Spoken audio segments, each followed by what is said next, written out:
Hello everyone, my name is Mimi Irvin and I will be facilitating today's work-life blend session. I am a thought leader for Discover E. I work at Fluor in the supply chain organization and my background is electrical engineering. Now some may describe me as a fashionable mom, a vintage influencer, a pro fitness athlete, a STEM advocate, a corepreneur, and a woman who works. That is a lot. So with that said, have you wondered how some women do it all? Work, life, family, social life, let alone take care of themselves? Well, today we're going to hear from 3 amazing women with different backgrounds and hear how they approach work-life blend. If you notice, I said the word blend and not balance. Why?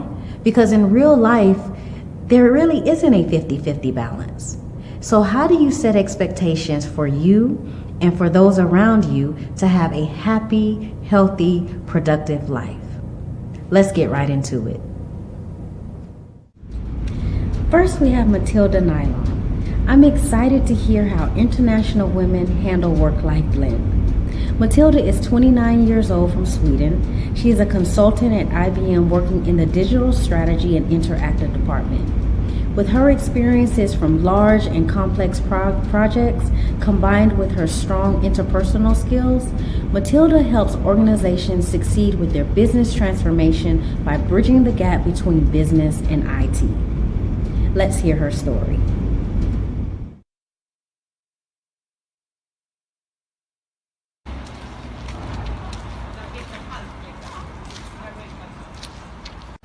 Hello and good morning. My name is Matilda Nyholm and I work here at IBM Sweden, where we're actually standing in the entrance. Today I'm going to talk to you about work-life blend and what it is for me in my life.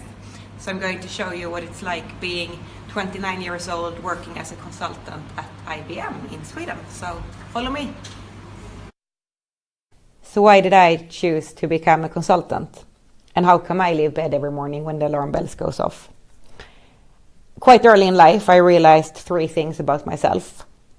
I like to have fun, I like to be around people, and I like to solve problems, any kind of problems. For me, it was therefore a natural next step to study engineering, but equally natural for me to choose consultancy. Because consultancy is about solving problems, I get to do it together with my colleagues, and most of the times we have quite fun. In addition to being a consultant, I recently became manager of 7 newly graduated students that have now joined us here at IBM. And if it's something I'm truly proud of, it's them. Seeing them grow and develop, and for me to be a part of that is just a fantastic experience. And that's really what makes me committed. And them purely is enough purpose for me to leave bed every morning, any day. And being a manager, quite often we talk about work-life blend and the importance of it. And for me, what I try to coach my team to think about is really feel committed about something. And if you know the purpose of what you do, then it's not that hard cut between work and life. Often when you're new, you are helping more in the background. You're maybe not seeing the client in the beginning as a consultant.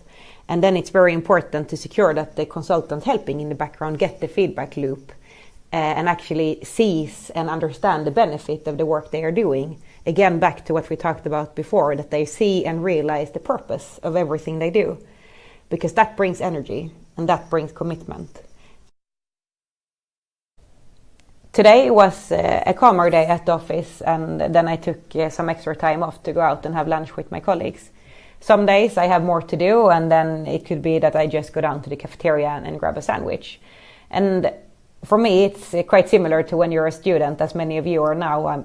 During the exam periods, there is a lot more to do. And then you have calmer periods where you could take it easier. It's the same in work. There will come more hectic periods, but there will also be calmer times. And then you take the time to relax. Even though I'm Stockholm-based, I have been spending almost 4 years actually traveling down to the south of Sweden. So I've been weekly commuting with aeroplane. And since the topic of today is work-life blend, of course, I mean, being away from home Monday to Thursday meant that I had a different type of work-life blend, sort of work, break, life, if you look at it in one way. But it also meant that I was able to really get to know my colleagues when I was traveling to Helsingborg in the south of Sweden. Here we have Malin, who is my colleague, but also my best friend. And I think it's a good example of the benefits of commuting, because spending 3 years together, room next to each other in the hotel, you actually get very close. You do. And I will get married this summer, and Malin will be my bridesmaid. Obviously, I'm Matilda's favorite. Of course. But there will be 5 more IBMers at the wedding, and we all got to know each other when we were commuting. Yeah, it's true. We were like a mini family, because we had breakfast together, we saw each other for dinner, we worked together. Yeah. Sometimes we had to do long evenings working, and then we worked from each other's rooms. Yeah, we used to go over to each other in the evenings, and we tried to pick the one with the biggest room. Always Matilda. She got the suite every week. The honeymoon suite. No, but it makes it all easier, and in a sense it becomes home away from home. Yeah, it can be quite tough being away from home most of the week, but we had our weekday family. Yeah. I think my most important advice to all of you is to try to not think so much about work-life blend, but instead try to think about your life and look at what are the things that gives you energy and what are the things that takes energy from you, and try to balance that instead. Try to always look at your life from a bigger picture and see, do I spend more time on the things that gives me energy, or do I spend more time on the things actually taking my energy? And for me, that goes both for work and at home.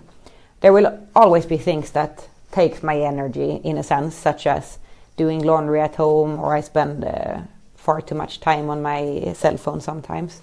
The same for work. I mean, I spend sometimes hours in an Excel trying to work some numbers out. But the majority of my time I spend on things I like. And that would be my advice to you, to early on try to identify what brings you energy. Regardless of if it is, maybe for some of you actually love sitting in an Excel trying to crack some numbers, and that's good. But identify it early on and secure that most of your time is spent on that. And then I don't think there will be so much thinking about a work-life blend. It will just be life.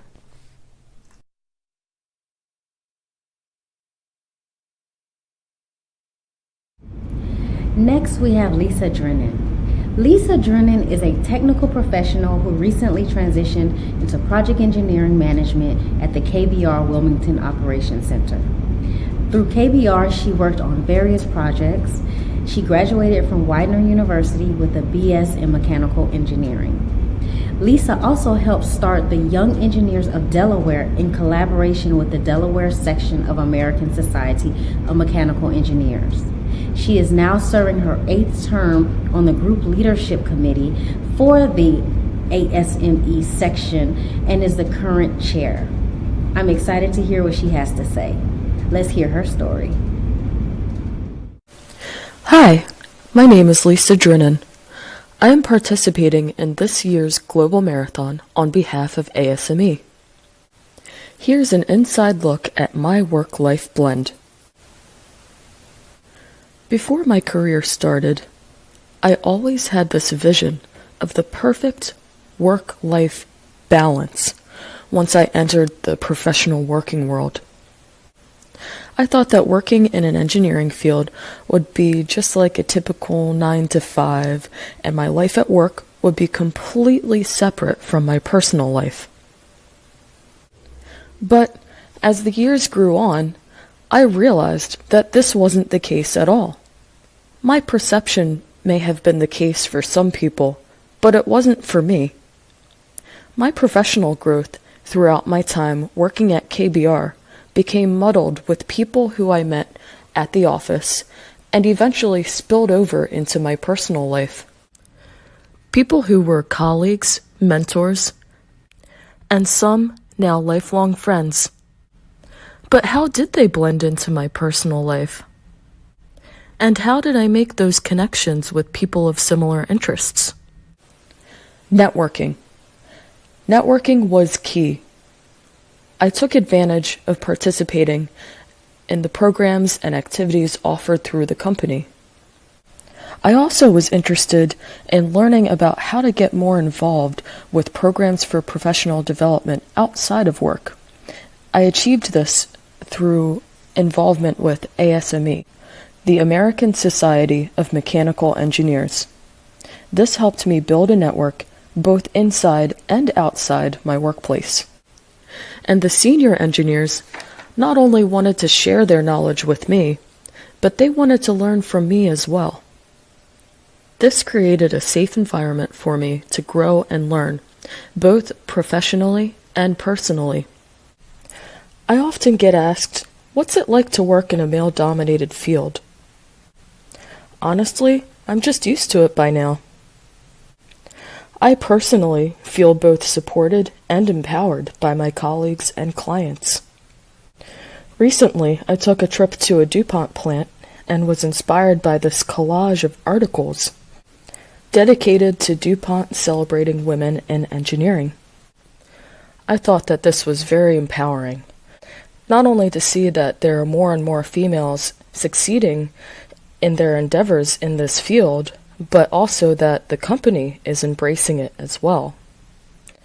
I've witnessed more experienced female engineers climbing the ranks at both KBR and DuPont and similar companies, and that's very, very inspiring to me.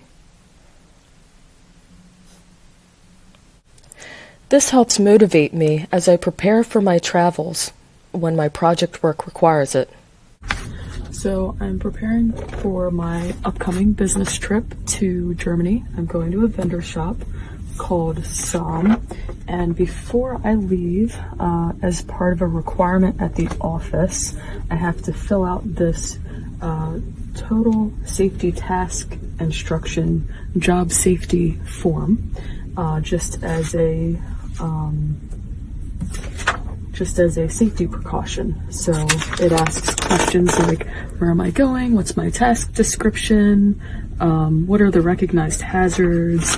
And then I check off all of the recognized hazards right there, and the tasks I'm going to take to help eliminate and control those hazards. So I've actually already filled this out, and now I need to sign and date it and pass it off to an approved TSTI personnel to review and agree and sign this before I continue on my journey. Bye! Safe travels! Or are you gonna go with her to Germany?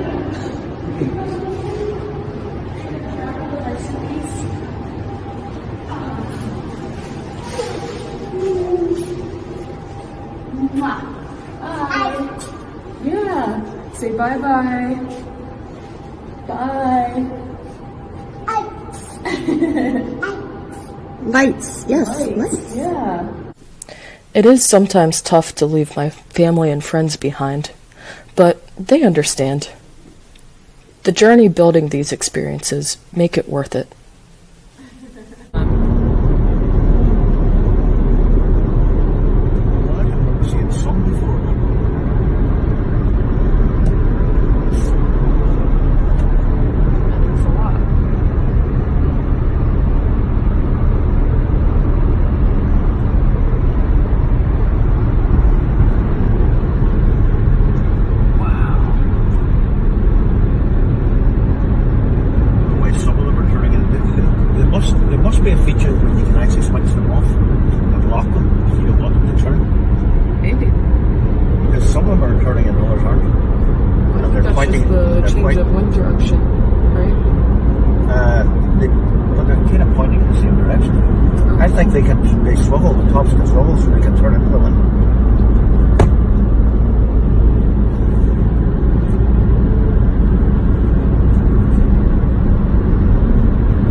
I've met and worked with so many interesting people and learned a lot along the way.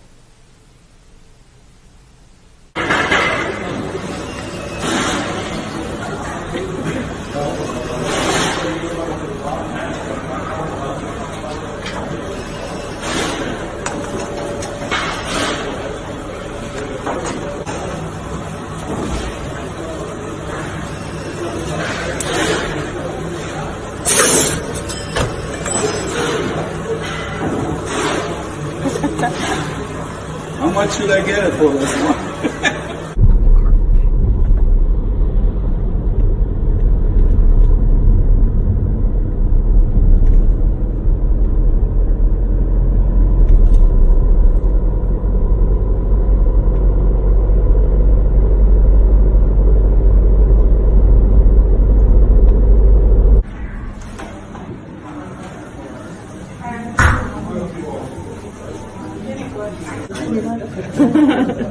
Hi. These are my friends. No, very beautiful restaurant. Recommended by my friends at SOM, Michael and Daniel, who are looking at the menu right now. We're out for dinner after a hard, long day at work.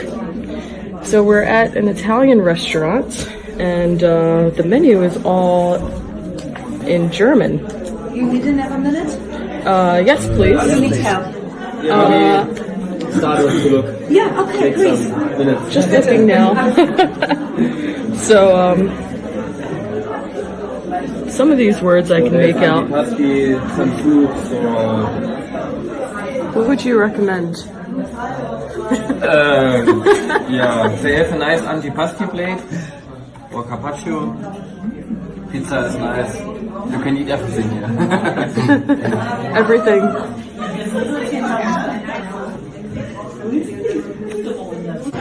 So it's 9 o'clock at night. Just finishing up dinner, and I'm so full, tired. It's been a long day. Got about maybe 3 hours of sleep. Woke up at 4:30 in the morning because my body felt like it was 10:30 that night and didn't want to go to sleep. So needless to say, I had a lot of coffee. Compliments of the SOM team here in Oswego, Germany. I'm hanging in there, trying to network as much as possible. Genuinely nice people on my team, so I do genuinely enjoy hanging out with them during dinner and after dinner. But whew, I'm tired. Everyone has a different story. My personal work-life blend may not work for everyone, but the truth is, the decisions you make in life for personal or professional gain comes with sacrifices. So, the key takeaway is, no matter what point you are in your career, decide what is most important to you. Be realistic when you set expectations and goals for yourself. And don't forget to take time for yourself so that you stay productive, happy, and healthy. Last but certainly not least is Sarah Mcsorely. Now, she and I met on the social platform LinkedIn. Her story was so interesting to me, and I wonder how she blended it all together. Sarah's journey started studying through marine biology.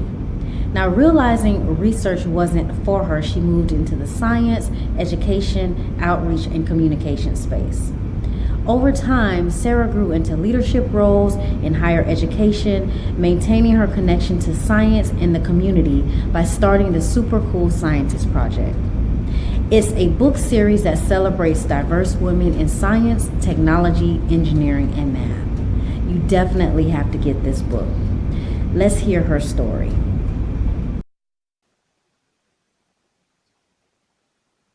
Hi, my name is Sarah Mcsorely. I'm the creator of the Super Cool Scientist Project. And first of all, I just want to say thank you to Mimi for inviting me to be a part of this fantastic session on work-life blend, how we get it all done. So to jump right in, I just wanted to give a little bit of background about myself. I am a marine biologist turned higher education professional. When I realized that research wasn't for me, I got more into the science outreach and education side of things. And eventually that led me into project management and leadership in different colleges and universities. And as that happened, I got farther away from the fun science stuff that I really enjoyed. So that's part of what inspired this Super Cool Scientists book series, which is a collection of story and coloring books that celebrate women in science, technology, engineering, and mathematics. And how that all came together was a side project on top of working full time. I had never written a book before. I had never done a crowdfunding campaign before. And I was able to pull all of that together with the help of a fantastic illustrator and some fantastic people who wanted to be a part of it, who agreed to kind of jump in with me and give it a try. And it came out in this fantastic book that you can see here. There we go. So, getting all of that done was kind of an example of how I had to sort of manage a lot of different projects at once. It got published at the beginning of 2017, and 2017 was really the year that kind of exemplifies my having to learn how to work-life blend a little bit more, because the book had just come out. There was a lot of fantastic family stuff happening at the time, but then within a 6-month time frame, I also found out the department that I was running at the university I was at was closing, so I was getting ready to lose a position. I was getting a divorce, and I got diagnosed with chronic fatigue. So there was a lot of things competing for my time all at once in both the personal sphere and the professional sphere of my life, right? So I had to figure out how to deal with all those different things at the same time. And a lot of how I was able to do that was, allowing myself to kind of take a break for the first time in my life and learn how to rest a little bit better. But I was really only able to do that because of the fantastic network of people I had around me. So that was on a personal front with my support network, but also on a professional front. So a lot of the projects I had worked on at universities involved different science researchers and students from all over the country. And, staying in touch with people, having things like LinkedIn to stay in touch with people, it gave me a network that I could lean on when I knew I was facing this sort of job transition, not only losing a job, but also knowing I kind of wanted to get out of higher ed and more into talent acquisition work, and not really knowing how tricky a transition of industries was going to be. So sort of how I really got to deal with a lot of that was by really just reaching out and talking to people. Like, I had to remember what it was like to put myself out there, which is not always easy to do. I'm kind of an introvert, an extrovert when I have to be, but by having a lot of those conversations with people who I had interacted with, whether through work or through the Super Cool Scientist book, I made some of these great connections who were really generous with their time. People who told me what talent acquisition work was really like, people who introduced me to other people in the industry. That's actually how I landed my first sort of part-time job in that world, was through a friend of a colleague.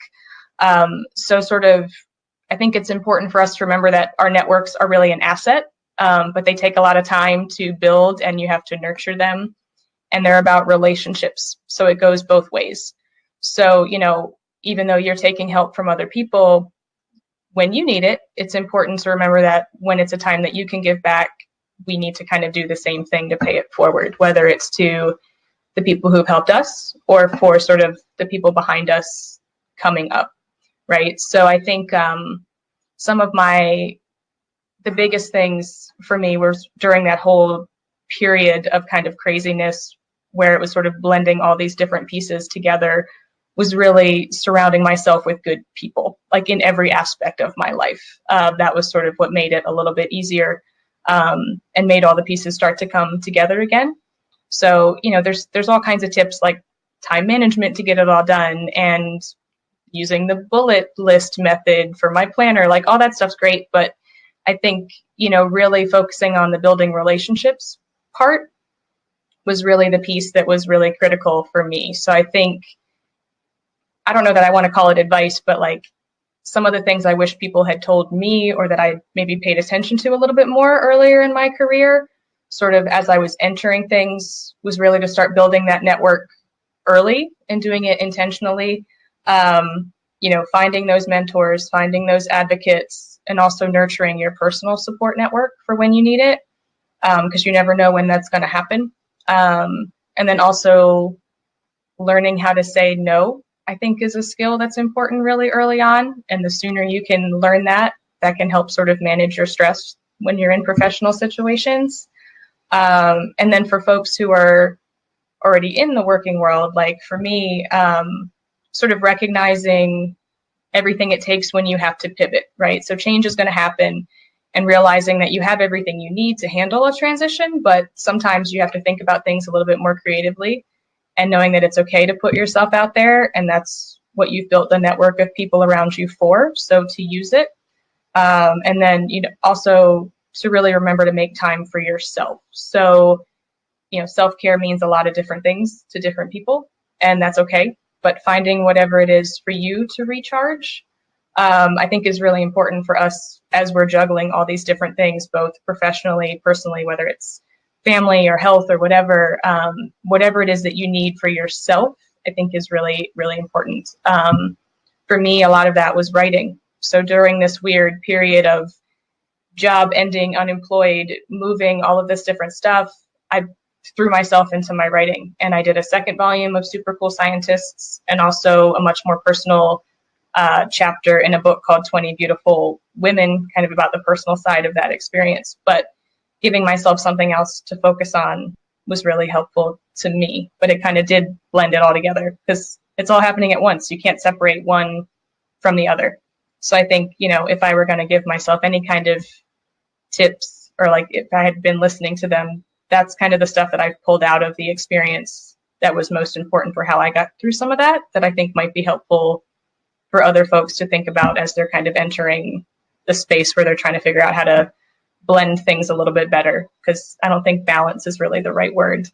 So that's my tips. All right. Thanks again. My name is Sarah Mcsorely, and again, I'm the author of the Super Cool Scientist coloring book. If you're interested, you can check it out at supercoolscientist.com. You can also find out more about me there, find everything on our social media, and find out how to get a copy of the book yourself. So that's it for me. Thank you very much. I hope that you have enjoyed these stories as much as I have.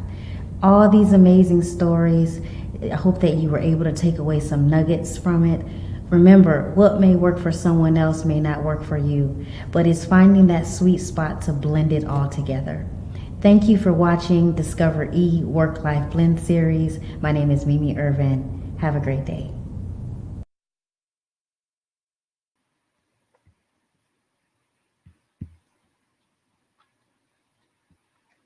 Hi, everybody. Unfortunately, Mimi could not join us today, but welcome to the live Q&A session. Feel free to type in a question in the box, and Matilda and I will do our best to try to answer your questions.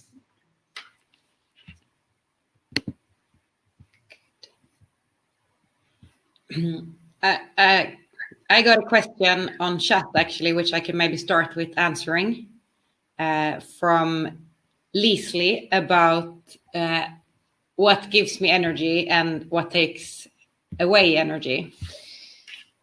Can you hear me, Lisa? Yes, I can hear you. Can you hear me? Yeah. Okay, good. We have connection between Sweden and the US. Good. So as you maybe noticed in my video, I'm quite the people person. So being around people gives me energy. And since I'm extrovert, then being alone actually takes my energy. So for me, I just love to be around people.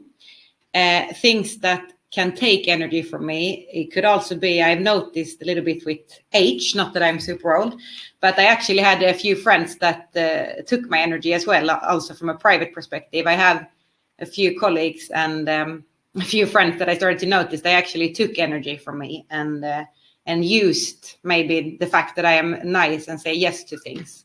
So I think it's also important to spot those kind of people around you, because there are actually people out there that end up taking energy from you. So that could also be one advice. If some of you feel that you actually, sometimes you're more tired after spending time with people than energized, that could be useful to look at.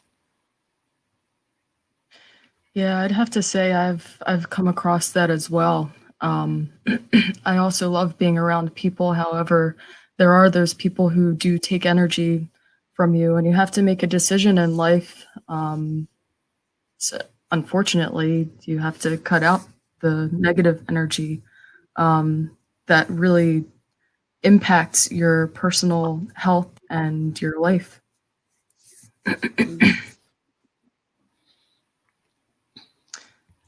There's another question here.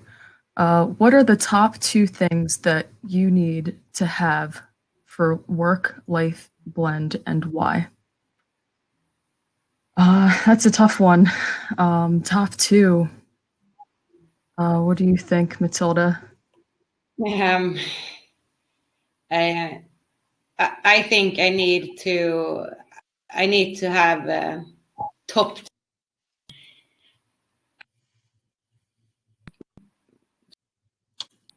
Yeah, that's a tough question. Colleagues that are fun for me. I'm sorry?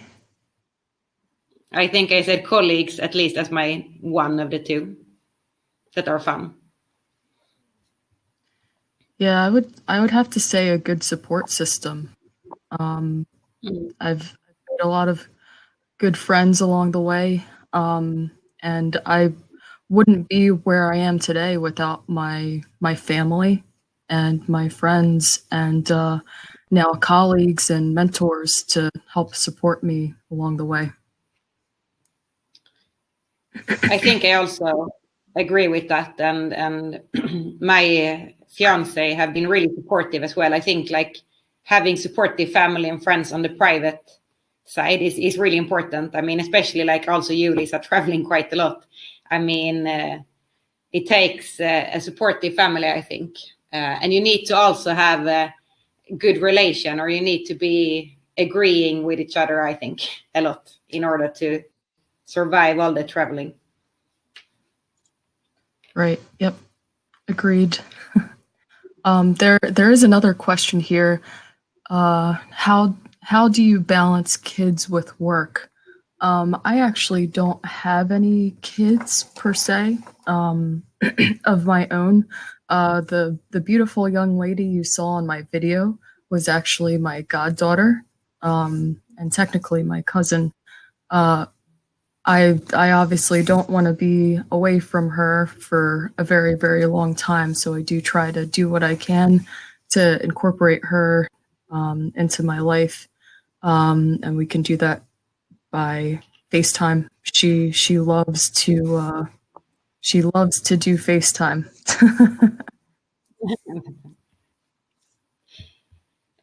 No, I don't have kids either. So the only thing I know, which I think is comforting, of course, in Sweden, we get maternity leave.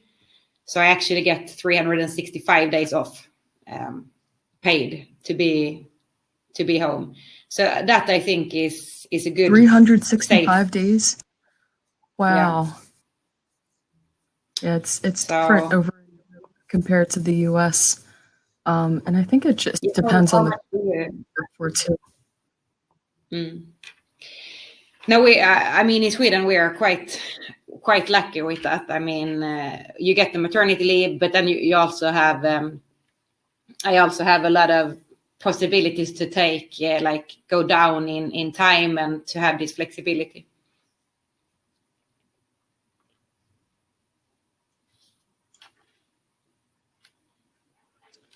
Let's see.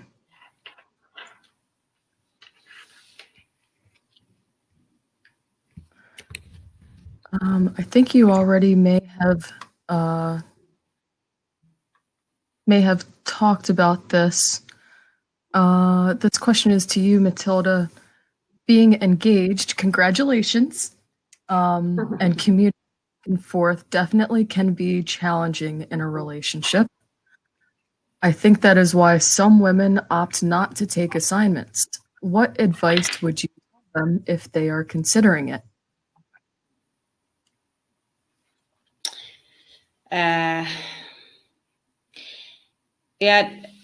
This is tough. I mean, I think me and my boyfriend have been together 7 years. And by the time I started commuting, we had been together 3 years.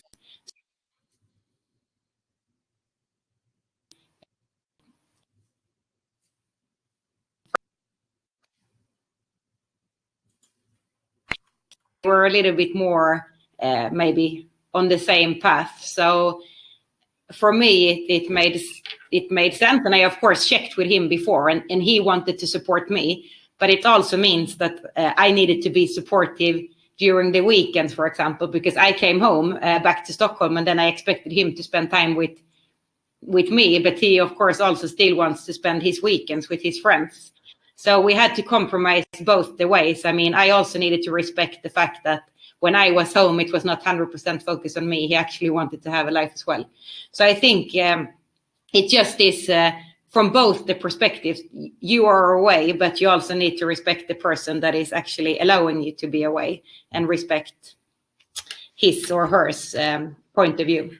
So I think taking that into consideration and try to be open in the relationship. I think that's my best advice on, but it is, I mean, you Lisa are commuting as well. It is quite tough if you have someone waiting for you back at home. Yes, agreed. There has to be, I 100% agree with you. There has to be an openness and good communication, as well as establishing that you and your partner are on the same page. Otherwise, that could lead to a lot of challenges on the personal side. But there is a question for you, Lisa, as well, because you said that in your video you work in a male-dominated industry, but for you it has never been a problem. But have you never felt, I mean, that they look at you differently because you're a woman, or you have always felt that you have been treated the same? At the company that I work at now, I feel like I'm treated the same. I would say my challenge in my career, being in a male-dominated field, had more to do with myself. I am very critical of myself, and I think it had more to do with gaining confidence in myself and my abilities. It can be challenging, especially when you're in a room full of people who are different, have a lot more experience than you. Throughout my career, I had to learn how to stand my ground and just believe in myself and the word that I'm saying. I went to school for engineering, and so did the people who I was in the room with. And then that wasn't actually always the case too. Not everybody knows the same things as I did. And I found that I do have valuable opinions and things to share with others that they could learn from me as well. So once I learned that and gained confidence in myself, then everything kind of started to fall into place. So I'm still trying to work on that and find that now. So it's not a black and white thing. It's something that, you know, I have to work on going forward and to add to the growth and development of my career. But I guess to add to the personal side of that, I mean, I have gotten questions like, well, what are you doing hanging out with these these old guys? Just joking around, but it's all part of networking. The people who are in my life right now understand what it's like to network both inside and outside of work. So yeah. I'm reading in chat now. It seems a lot of people want to move to Sweden. So if you do come, if you do come, you will have to reach out and I will look after you. Okay.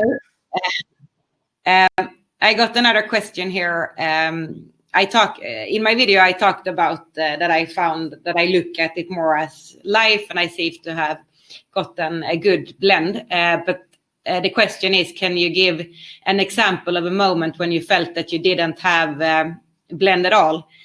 And I have also had some tougher periods, and for me, often when I have felt bad personally, it has been when it has been tough, both at work and at home. So I've had some situations where it was tough. I had a lot to do at work, and there were a lot of drama and conflicts. In Sweden, we are known for consensus, so no one really says what they really think, and then they just talk a lot behind each other's backs. So there was a lot of drama, and then there was a lot of things happening with my family as well. So then I found it quite tough to balance, and then I have good relationship with my manager. So I flagged that I didn't feel well, and I had to take some extra days of vacation. And I don't know what it's like for all of you, but at least at IBM and in Sweden, we have a lot of support systems for this. So that also feels comforting. I think that I actually took some days off and to be able to come back and sort out things on a personal notice as well. So I would say it's not like my life is all the time I'm happy, and I have also had periods where it has been tough. How has it been for you, Lisa? Have you had any point in life where you feel it's too much? Yeah, definitely. And I think we all had that. And it's those moments where you kind of have to take a step back and say, well, what am I doing? What are my goals? And then kind of prioritize, whether that be your kids. There's a lot of discussion about balancing or blending work and family going on in the chat right now. But figuring out what in my life is most important, and priorities change, and that's okay. My priorities now are not the same as they were 5 years ago. So I often have to check back in on myself and kind of do like a self-reflection session, and that helps me kind of get my thoughts together and a good path forward.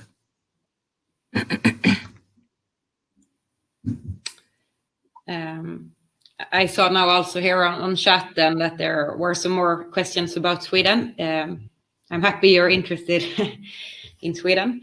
And I mentioned that you get 365 days off for maternity leave. That's the Swedish law. And we're actually encouraged also to share it between the different parents. So currently it's also a law now for the men to take 3 months off, which I think is very good from a diversity and equality perspective.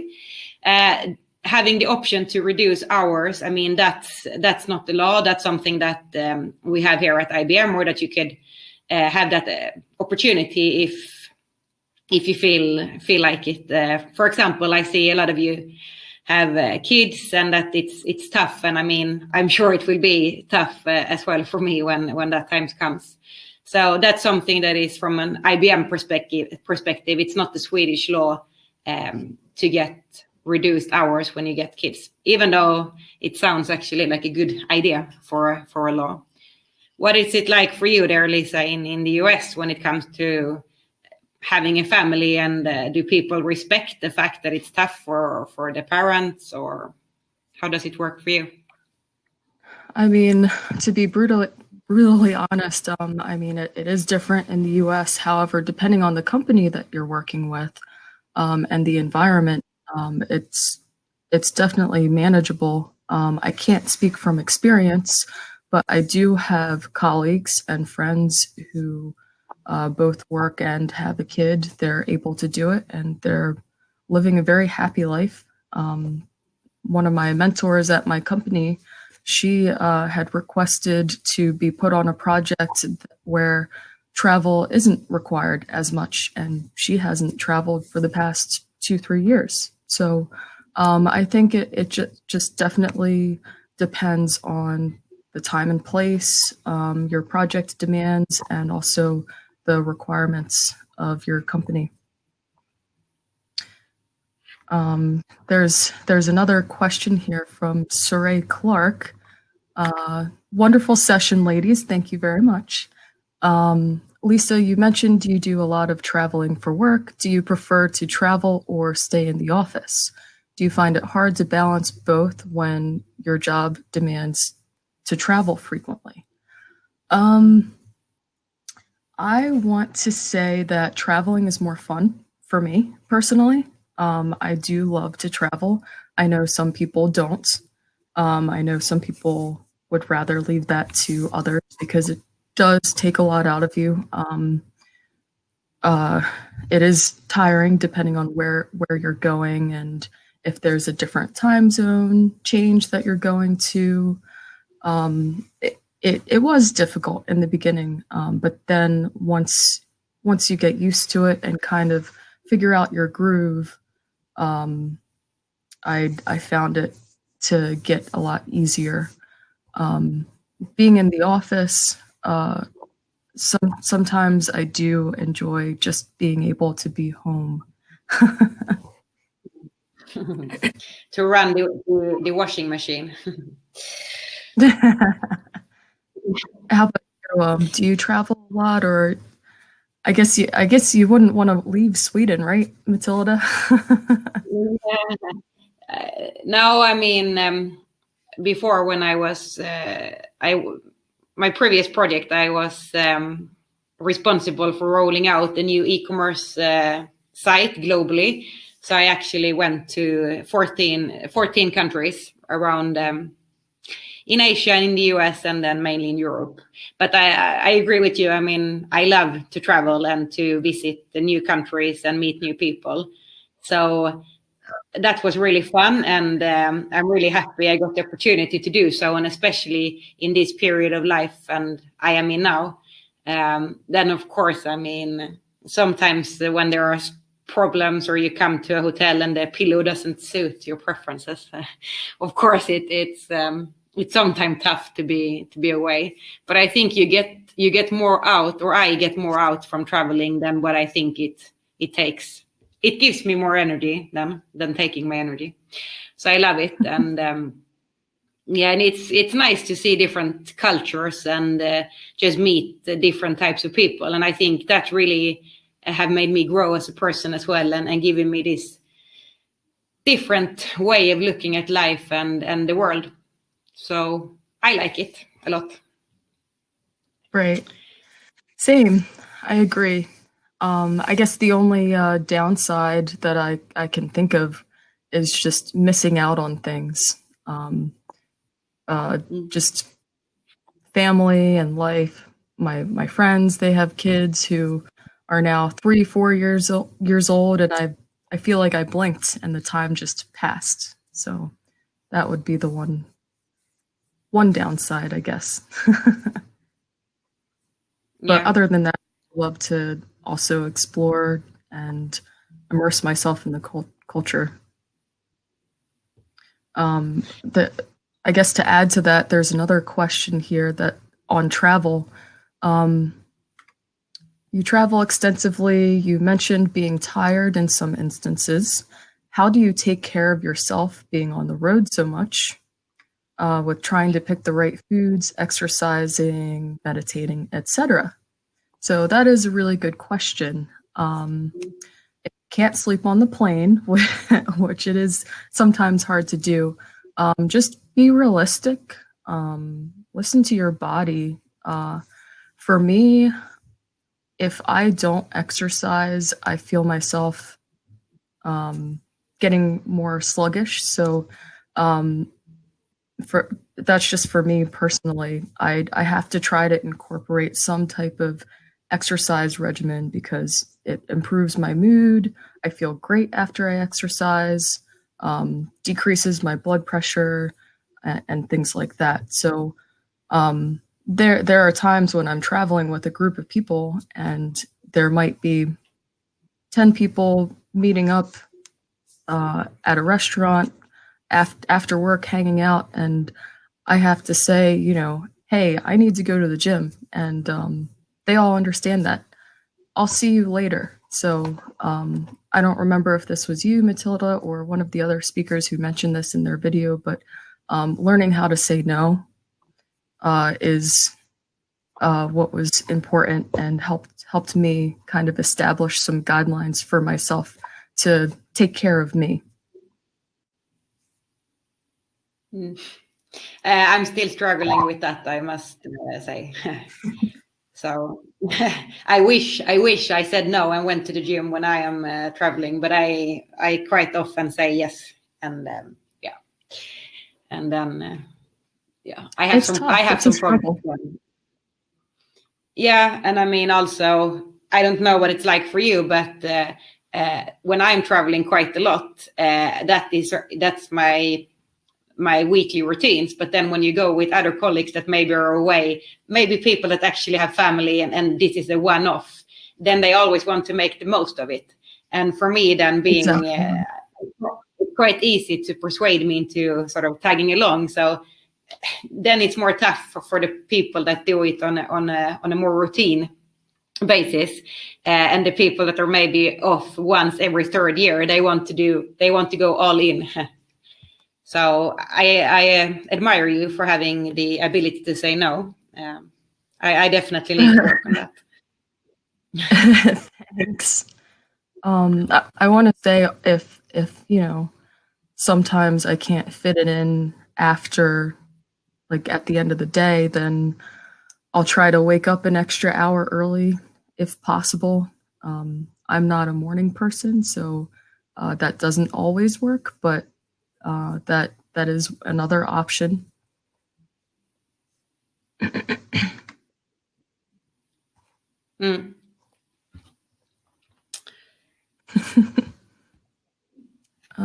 me see. Someone asked about food, like picking the right type of foods. I had a couple of friends do this with me, just trying a diet. I found out that I hate diets, but going out to restaurants and being tempted by all the delicious food definitely made me pack on some pounds. So being conscientious of my food choices while I'm out was something that I was struggling with. So yeah, I was only in North America 1 week, and that was tough for me with all the food you had there. Right.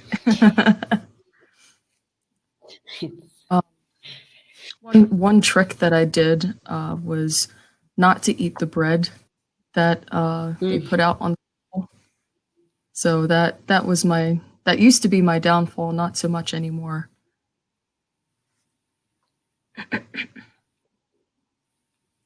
But that's good. I think also in the long run, you figure out like those kind of tips and tricks. I mean, for me, after a while, I had to limit myself at the hotel breakfast to only have like 5 minutes, so that you could only like sort of pick a few things on the breakfast buffet, so you don't sit there and think it's like vacation every day, because Right. in the long run that doesn't work.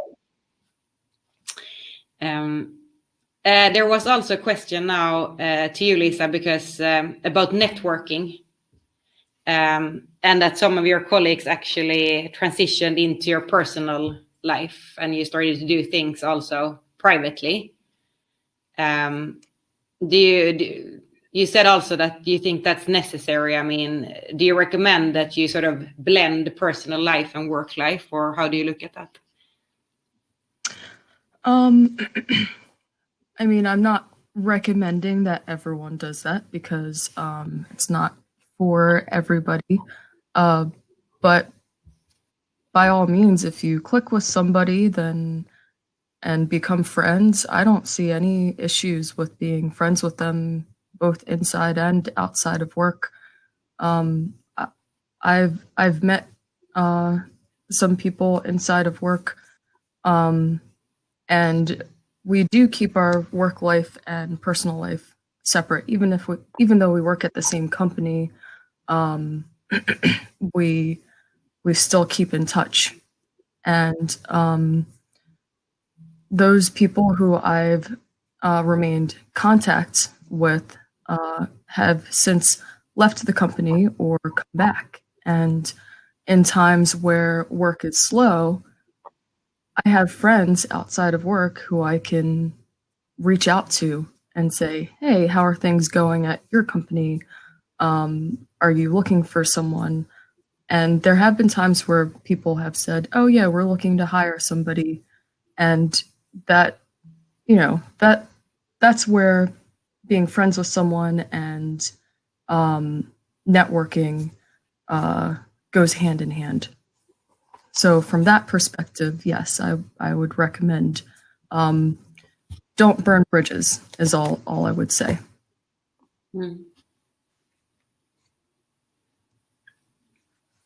But you don't have to be everybody's best friend if you don't want to be. That's not what I'm saying at all. But you can be. It's allowed. I don't know. What are your perspectives on that, Matilda? You mentioned there was someone who you work with who's now your best friend. You still keep in touch? Yeah. I mean, I have also, many of the people I've been working with, I have also been doing things on privately. And in the beginning, it was maybe just we did after work, we went to the gym together. But I think it's nice to also know something personal about a person. It makes more a human aspect to work in that sense.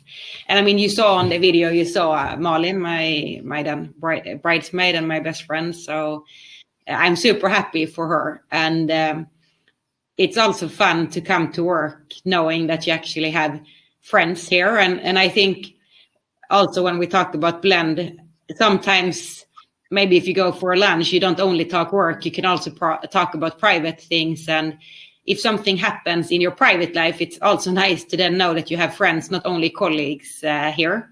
So for me, it's a mix. And at the same time, I could easily call Malin off work hours to talk about work. So I guess it's all blending in together. And I like that you could, sometimes you could chit chat about private things as well, if something really fun is happening. I mean, after I had been engaged, I think the whole office knew about it. And I think that's just adds, it's charming, I think, that you could also have that that type of personal relations at work. Yep, I completely agree. It kind of makes work less like work, and it makes it more enjoyable to be there and come to work every day. I find that the people who I'm friends with outside of work as well as inside of the work, I'm more productive and my team is more productive. Well, we're being told that we're coming on the top of the hour. Thank you very much, everybody, for participating. and thank you for attending. Matilda, it was very nice to meet you. I see you as my friend now, so that's good. Same. Good. Thank you, everyone. Thank you.